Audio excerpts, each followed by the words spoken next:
ಯಾರೂ ಹಣನ ನಿಮಗೆ ಗಾಳಿಯಲ್ಲಿ ಸೃಷ್ಟಿ ಮಾಡೋಕ್ಕೆ ಆಗಲ್ಲ. 100 ರೂಪಾಯಿ ಕೊಡು, ನಿಮಗೆ 200 ರೂಪಾಯಿ ಕೊಡ್ತೀನಿ, 1 ಲಕ್ಷ ಕೊಡು, 2 ಲಕ್ಷ ಕೊಡ್ತೀನಿ ಅಂದರೆ ಮೋಸ ಮಾಡಲಿಕ್ಕೆ ಇಸ್ಕೋತಾ ಇದ್ದಾರೆ ಅಂತ ದಯವಿಟ್ಟು ನೀವು ಅರ್ಥ ಮಾಡ್ಕೊಳ್ಳಿ. ಹಣದುಬ್ಬರ ಬರುತ್ತೆ ಅಂದರೆ ಈವನ್ ತರಕಾರಿ ಮಾರೋನು ಹೇಳ್ತಿರ್ತಾನೆ, ಏನಕ್ಕಪ್ಪ ಬೆಲೆ ಜಾಸ್ತಿ ಆಗಿದೆ ಅಂದರೆ, ಸರ್ ಇನ್ಫ್ಲೇಷನ್ ತುಂಬ ಆಗ್ಬಿಟ್ಟಿದೆ ಅಂತ ಹೇಳ್ತಾನೆ. ಬೆಲೆ ಜಾಸ್ತಿ ಆಗಿರೋದು ಹಣದುಬ್ಬರ ಅಂತ ಅವನ ಅರ್ಥ. ಆಗ ಅವ್ರೊಂದು 20 ರೂಪಾಯಿ ಒಂದು ಪಾಕೆಟಲ್ಲಿ, ಇನ್ನೊಂದು 10 ರೂಪಾಯಿ ಇನ್ನೊಂದು ಪಾಕೆಟಲ್ಲಿ, ಇಲ್ಲ ಬ್ಯಾಗಲ್ಲಿ ಒಂದು 15 ರೂಪೀಸು, ಈ ಥರ ಎಲ್ಲ ಇಟ್ಬಿಟ್ಟು ಕಳಿಸ್ತಾ ಇದ್ರು. ಸೊ ಯಾರು ಯಾವುದು ಹಣ ಡಬಲ್ ಬರಲ್ಲ ಅಂತ ನಿಮ್ಗೆ ಯಾವಾಗ ಗೊತ್ತಾಗುತ್ತೆ ಅಂತಂದರೆ, ಹಂಗೆ ಕೊಡ್ತಿದ್ದಾರೆ ಅಂತ ಅವ್ರು ಹೇಳಿದ್ರೆ ಸುಳ್ಳು ಅಂತ ನಿಮ್ಗೆ ಗೊತ್ತಾಗಬೇಕು. ಜನಸಾಮಾನ್ಯರಿಗೆ ಅರ್ಥಶಾಸ್ತ್ರದ ಜ್ಞಾನ ತುಂಬ ಮುಖ್ಯವಾಗಿರುತ್ತೆ.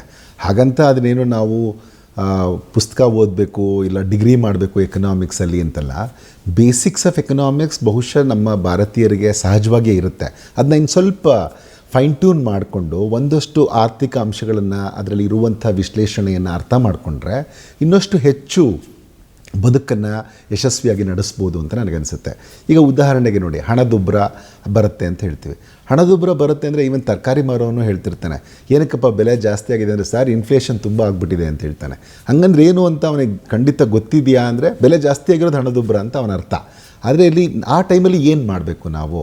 ಈ ಥರದೊಂದು ಸರಳವಾದಂಥ ವಿಚಾರಗಳನ್ನು ನಾವು ತಿಳ್ಕೊಂಡ್ರೆ ಆಗ ಖಂಡಿತವಾಗಿಯೂ ನಮ್ಮ ಬದುಕು ಇನ್ನಷ್ಟು ಚೆನ್ನಾಗಾಗುತ್ತೆ. ಈಗ ಒಂದು ತರಕಾರಿಯ ಬೆಲೆ ಜಾಸ್ತಿ ಆಗಿದೆ ಅಂತಂದರೆ ಅದಕ್ಕೆ ಏನು ಕ್ಲೋಸ್ ಸಬ್ಸ್ಟಿಟ್ಯೂಟ್ ಯಾವುದು, ಅದನ್ನು ಕಾಂಪ್ಲಿಮೆಂಟ್ರಿ ಯಾವುದನ್ನು ಬಳಸ್ಬೋದು, ಅದರ ಬದಲು ಇನ್ಯಾವ ತರಕಾರಿಯನ್ನು ಬಳಸ್ಬೋದು, ಯಾವ ತರಕಾರಿಯ ಬೆಲೆ ಎಷ್ಟಿದೆ, ಈ ಥರ ಒಂದು ಸರಳವಾದ ವಿಚಾರಗಳನ್ನು ನೀವು ಸುಲಭವಾಗಿ ತಿಳ್ಕೊಬೋದು ಎಕನಾಮಿಕ್ಸನ್ನು ಅರ್ಥ ಮಾಡ್ಕೊಂಡಿದ್ರೆ. ಹಾಗಾಗಿ ಬೇಸಿಕ್ಕಾಗಿ ಕೆಲವು ವಿಚಾರಗಳನ್ನು, ಈಗ ಹಣದುಬ್ಬರ ಅಂದರೆ ಏನು, ಬಜೆಟನ್ನು ಯಾವ ರೀತಿಯಲ್ಲಿ ಮಾಡ್ತಾರೆ, ಮನೆಯ ಬಜೆಟನ್ನು ಯಾವ ಥರ ತೂಗಿಸ್ಬೇಕು, ಈಗ ಅದು ಬಹುಶಃ ನಮ್ಮ ಭಾರತೀಯರಿಗೆ ಈ ಥರದ ವಿಚಾರಗಳು ಸಹಜವಾಗೇ ಬಂದಿರುತ್ತೆ. ಅವ್ರ ತಂದೆ ತಾಯಿಯಿಂದ ಕಲ್ತಿರ್ತಾರೆ, ಇಲ್ಲ ಅವರ ಹಿರಿಯರಿಂದ ಕಲ್ತಿರ್ತಾರೆ. ಅದನ್ನು ಇನ್ನಷ್ಟು ಒಂದಷ್ಟು ಸರಳ ಇದನ್ನು ನಾವು ಓದಿ ಅಥವಾ ತಿಳ್ಕೊಂಡಿರೋದ್ರಿಂದ ತಿಳ್ಕೊಂಡ್ರೆ ಖಂಡಿತ ಇನ್ನಷ್ಟು ಹೆಚ್ಚು ಚೆನ್ನಾಗಾಗತ್ತೆ ಅಂತ ಅನ್ನಿಸ್ಬೋದು. ನಾನು ಅನೇಕ ಬಾರಿ ಇದನ್ನು ಹೇಳ್ತಿರ್ತೀನಿ. ಈಗ ಹಿಂದೆ ಎಲ್ಲನೂ ನಾವು ಚಿಕ್ಕ ಹುಡುಗರಿದ್ದಾಗ ಟೂರ್ಗೆಲ್ಲಾದರೂ ನಮ್ಮನ್ನ ಸ್ಕೂಲಲ್ಲಿ ಕಾಲೇಜ್ಗೆಲ್ಲ ಟೂರ್ಗೆ ಹೋಗುವಾಗ ಕಳಿಸುವಾಗ ನನಗೆ ನಮ್ಮ ತಂದೆ ತಾಯಿ ಒಂದೇ ಕಡೆ ಹಣವನ್ನು ಇಟ್ಟು ಕಳಿಸ್ತಿರ್ಲಿಲ್ಲ. ಹಾಗೆಲ್ಲ ಒಂದು ಸಣ್ಣ ಅಮೌಂಟ್ ಇದ್ರೇನು ಆವಾಗ ಅವರೊಂದು 20 ರೂಪಾಯಿ ಒಂದು ಪಾಕೆಟಲ್ಲಿ, ಇನ್ನೊಂದು 10 ರೂಪಾಯಿ ಇನ್ನೊಂದು ಪಾಕೆಟಲ್ಲಿ, ಇಲ್ಲ ಬ್ಯಾಗಲ್ಲಿ ಒಂದು 15 ರೂಪೀಸು, ಈ ಥರ ಎಲ್ಲ ಇಟ್ಬಿಟ್ಟು ಕಳಿಸ್ತಾಯಿದ್ರು. ಒಂದು ವೇಳೆ ಇದೆಲ್ಲಾದರೂ ಕಳ್ಕೊಂಡ್ರೇನು ಇವರು ಅದನ್ನು ಏನು ಮಾಡ್ಬೋದು, ಇನ್ನೊಂದು ಕಡೆ ಇವನಿಗಿರುತ್ತೆ, ಅದು ಇವನಿಗೆ ಅನುಕೂಲಕ್ಕೆ ಬರುತ್ತೆ ಅಲ್ಲಿಗೆ ಹೋದಾಗ ಅಂತ. ಉದ್ದೇಶ ಕಳಿಲೇಬಾರ್ದು. ಒಂದು ವೇಳೆ ತೊಂದರೆ ಆದರೆ ಇದು ಎಲ್ಲಾದರೂ ಇನ್ನೊಂದು ಕಡೆ ಇರುವ ಹಣ ಅದು ಅವ್ನಿಗೆ ಉಪಯೋಗ ಬರುತ್ತೆ ಅನ್ನೋಂಥದ್ದು ವಿಚಾರ. ಸೊ ಅದನ್ನೇ ನೋಡಿ ನೀವು ಎಲ್ಲಿ ಹೂಟೆ ಮಾಡಬೇಕು ನಾನು ಹಣವನ್ನು. ಈಗ ಸ್ಟಾಕ್ ಮಾರ್ಕೆಟ್ ಚೆನ್ನಾಗಿ ಆಗ್ತಾ ಇದೆ, ನಾನು ಯಾವುದ್ರ ಮೇಲೆ ಹಣವನ್ನು ಹೂಟೆ ಮಾಡಬೇಕು, ಒಂದ್ರ ಮೇಲೆ ಎಲ್ಲ ದುಡ್ಡನ್ನು ಹಾಕ್ಬಿಡ್ಬೇಕಾ, ಇಲ್ಲ ಎಲ್ಲದ್ರ ಮೇಲೂ ಒಂದೊಂದು ಪೋರ್ಟ್ಫೋಲಿಯೋ ಥರ ನಾನು ಇದ್ರ ಮೇಲೆ ಇಷ್ಟು, ಇದ್ರ ಮೇಲೆ ಇಷ್ಟು, ಇದ್ರ ಮೇಲೆ ಇಷ್ಟು ಹಾಕಿದ್ರೆ ಯಾವ್ದ್ರ ನನಗೆ ಅನುಕೂಲ, ಒಂದು ಹೋದ್ರೂ ಇನ್ನೊಂದು ಬರುತ್ತಲ್ಲ. ಸೊ ಈ ಥರದ ಒಂದು ಸರಳವಾದಂತಹ ಅರ್ಥಶಾಸ್ತ್ರದ ಜ್ಞಾನವನ್ನು ನಾವೆಲ್ಲ ಪಡ್ಕೋಬೇಕು. ಅನಂತರ ನೋಡಿ, ಎಷ್ಟು ಹಣ ಇದ್ದಾಗ ನಾವು ಯಾವ್ಯಾವುದರ ಮೇಲೆ ಹೂಟೆಯನ್ನು ಮಾಡಬೇಕು. ಈಗ ನನಗೆ ಹಣ ಬರ್ತಿದೆ, ಅನೇಕರಿಗೆ ಈಗ ಕೆಲಸ ಸಿಗ್ತಾ ಇದೆ, ಖುಷಿಯಾಗಿದ್ದಾರೆ. ಆದರೆ ಅವರು ಪ್ಲ್ಯಾನಿಂಗ್ ಹೇಗೆ ಮಾಡಬೇಕು ಅಂತಂದರೆ, ನಾನು ರಿಟೈರ್ ಆಗುವ ವೇಳೆಗೆ ನನ್ನ ಹತ್ರ ಎಷ್ಟು ಹಣ ಇರಬೇಕು, ಇಲ್ಲ ಅಂತಂದರೆ ಇವತ್ತು ನಾನು 23-24 ವರ್ಷ ನಾನು ಕೆಲಸಕ್ಕೆ ಸೇರಿದ್ದೀನಿ. ಆ ಕೆಲಸಕ್ಕೆ ಸೇರಿದಾಗ ನಾನು 28ನೇ ವಯಸ್ಸಿಗೋ 30ನೇ ವಯಸ್ಸಿಗೋ ನಾನು ಏನಾಗಿರಬೇಕು, ಅಥವಾ ನನ್ನ ಹತ್ರ ಎಷ್ಟು ಅಕ್ಯುಮುಲೇಟ್ ಮಾಡಿರಬೇಕು ಸೇವಿಂಗ್ಸ್ ಅನ್ನುವಂಥದ್ದನ್ನು ಅವರು ಈಗಲೇ ವಿಚಾರ ಮಾಡಿರಬೇಕು. ಈಗ ನಾನು ಕೆಲಸಕ್ಕೆ ಸೇರಿದ ಹೊಸರಲ್ಲಿ ನಾನು ನಿಮಗೆ ಉದಾಹರಣೆ ಕೊಡ್ತೀನಿ. ಈ ನ್ಯಾಷನಲ್ ಸೇವಿಂಗ್ ಸರ್ಟಿಫಿಕೇಟ್ ಇತ್ತು ಆ ಕಾಲಕ್ಕೆ, ಇವಾಗ ಅದು ಅಷ್ಟು ಲುಕ್ರೇಟಿವ್ ಆಗಿಲ್ಲ. ಪ್ರತಿ ಇದಕ್ಕೆ 5 ವರ್ಷಕ್ಕೊಮ್ಮೆ ಅದು ಹಣ ಡಬಲ್ ಆಗ್ತಾಯಿತ್ತು.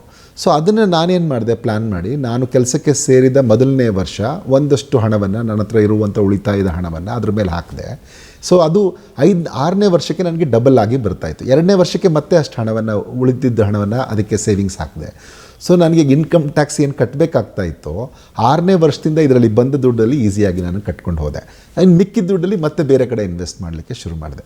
ಸೊ ಈ ಥರದ ಒಂದು ಪ್ಲ್ಯಾನಿಂಗನ್ನು ನೀವು ಎಕನಾಮಿಕ್ಸಿನ ಒಂದು ಸರಳ ಇದನ್ನು ಕಲ್ತಿದ್ರೆ, ಆ ಜ್ಞಾನ ಇದ್ದರೆ ನಿಮಗೆ ಖಂಡಿತವಾಗೂ ಯಾವ ಥರ ನಾವು ಸೇವಿಂಗ್ಸ್ ಮಾಡ್ಬೋದು, ಮನೆಯನ್ನು ಯಾವ ವಯಸ್ಸಿನಲ್ಲಿ ನಾವು ತೊಗೋಬೇಕು, ಇಂಟ್ರೆಸ್ಟ್ ಎಷ್ಟಿರಬೇಕು, ಬಡ್ಡಿ ಎಷ್ಟು ಕಡಿಮೆ ಇದ್ದರೆ ನಾವು ತೊಗೋಬೋದು, ಜಾಸ್ತಿ ಇದ್ದರೆ ನಮಗೆ ಎಷ್ಟು ಹೊರೆ ಆಗುತ್ತೆ, ಮತ್ತು ಯಾವ್ಯಾವ ಮೂಲದಿಂದ ನಮ್ಮ ಹಣವನ್ನು ನಾವು ತೊಗೊಂಡ್ರೆ ನಮ್ಗೆ ಒಳಿತಾಗುತ್ತೆ. ಈಗ ನಾವು ಮೈಕ್ರೋ ಫೈನಾನ್ಸಿನ ಗಲಾಟೆಯನ್ನು ನೋಡ್ತಾ ಇದ್ದೀವಿ. ಅವರು ಹೇಗೆ ಜನಕ್ಕೆ ಸುಲಿಗೆ ಮಾಡ್ತಿದ್ದಾರೆ, ಹೈ ಇಂಟ್ರೆಸ್ಟ್ ರೇಟ್ ಹಾಕಿ. ಇದನ್ನು ತಗೊಳ್ಳುವಾಗಲೂ ಕೂಡ ಜನಸಾಮಾನ್ಯರಿಗೆ ಒಂದು ಸರಳವಾದ ಅರ್ಥಶಾಸ್ತ್ರ ಜ್ಞಾನ ಇದ್ದರೆ ಅವರು ಖಂಡಿತವಾಗಿಯೂ ಪ್ಲ್ಯಾನ್ ಮಾಡ್ತಾರೆ.